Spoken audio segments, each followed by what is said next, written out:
میرے عزیز دوستوں، بہنوں اور بھائیوں، خداوند کا شکر اور اس کی تعریف کرتے ہیں ایک بار پھر کہ ان دنوں میں ہم خداوند یسوع مسیح کی ذات مبارکہ پر اپنی توجہ مرکوز کرنے کی کوشش کر رہے ہیں۔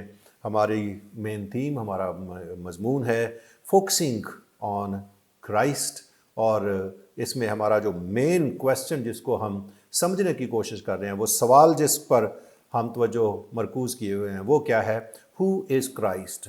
خداوند یسوع مسیح کون ہے؟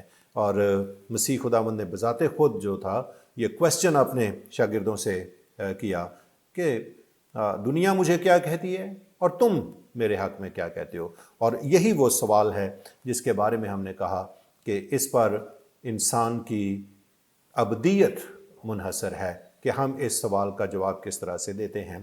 آج کی اس نشست میں جس پہلو پر غور کرنا چاہتے ہیں وہ یہ کہ وہ کلمہ جس کی ہم نے بات کی کہ ابتدا میں کلام تھا، کلام خدا کے ساتھ تھا، کلام خدا تھا، اور پھر ہم نے دیکھا کہ یہ جو کلمہ اپنی ذات سے خدا کے ساتھ ہے، خدا کا ہمتا ہے، خدا ہی ہے، کیونکہ آیت کہتی ہے کہ کلام خدا تھا، اور پھر آگے چل کر اس کی بہت ہی خوبصورتی کے ساتھ جو باتیں کی جا رہی ہیں وہ واضح طور پر اس کی جو الوہیت ہے، اس کی جو خصوصیت ہے، اس کی جو قدرت ہے، اس کو بیان کرنے کے بعد کہ اس کی فطرت کیسی ہے، اس کی ذات کیسی ہے، اس کا تعارف کروانے کے بعد یوحنا رسول اس طرف آتا ہے کہ یہ جو کلمہ ہے اس کے وسیلے سے سب چیزیں پیدا ہوئی ہیں۔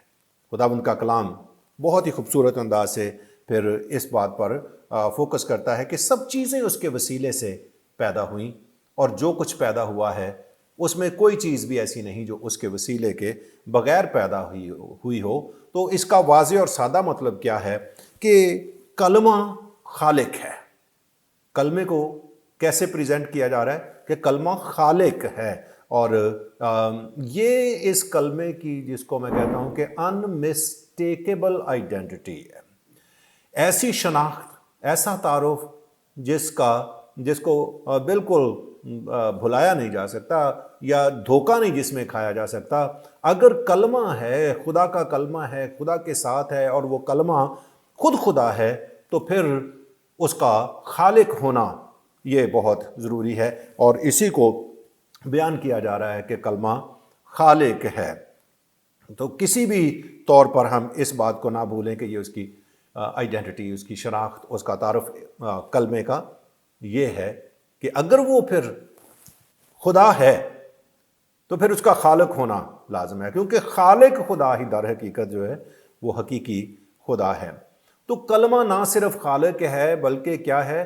وہ ایکسکلوسیو کریٹر ہے، وہ واحد اور صرف وہی خالق ہے۔ خداوند کا کلام یہ بیان کرتا ہے سب چیزیں اس کے وسیلے سے پیدا ہوئی ہیں، اور جو کچھ پیدا ہوا ہے اس میں سے ایک بھی چیز خداوند کا کلام کہتا ہے ایسی نہیں جو اس کے وسیلے کے بغیر، اس کے بغیر پیدا ہوئی ہو۔ تو جب ہم پیدا ہونے کی چیزوں کی بات کرتے ہیں تو ہم یونانی زبان کا لفظ جو بنیادی ہے گینومائے، اس کو دیکھتے ہیں، جس کا مطلب ہے امرج ہونا، ظاہر ہونا، بن جانا، وجود میں آنا، ان کا چیزوں کا جو پہلے موجود نہیں تھی ان کا ظہور ہو جانا، ان کا وجود میں آ جانا، موجود ہونا۔ خداوند کا کلام کہتا ہے کہ خدا ان چیزوں کو، خالق جو ہے وہ آؤٹ آف نتھنگ کریٹ کرتا ہے، نیز سے ہست میں لاتا ہے۔ تو ان چیزوں کو جو موجود نہیں ایسے بلا لیتا ہے گویا کہ موجود ہوں، اور یہ کلمہ جب کلام کرتا ہے، بولتا ہے، تو چیزوں کا وجود جو نہیں تھی موجود ہونا شروع ہو جاتی ہیں، نیست سے ہستی میں آنا شروع ہو جاتی ہیں، بننا شروع ہو جاتی ہیں۔ اور پھر یونانی زبان کا لفظ جو ہے سب چیزیں، پانٹا، جس کا مطلب ہے all، اور نہ صرف all بلکہ ایوری کائنڈ، ہر قسم اس میں شامل ہے، اس میں ٹوٹیلٹی بھی موجود ہے، لیکن اس میں ہر ایک حصہ، ہر ایک پارٹ، ہر ایک جو کسی چیز کا چھوٹی سے چھوٹی چیز کائنات کے اندر اور بڑی سے بڑی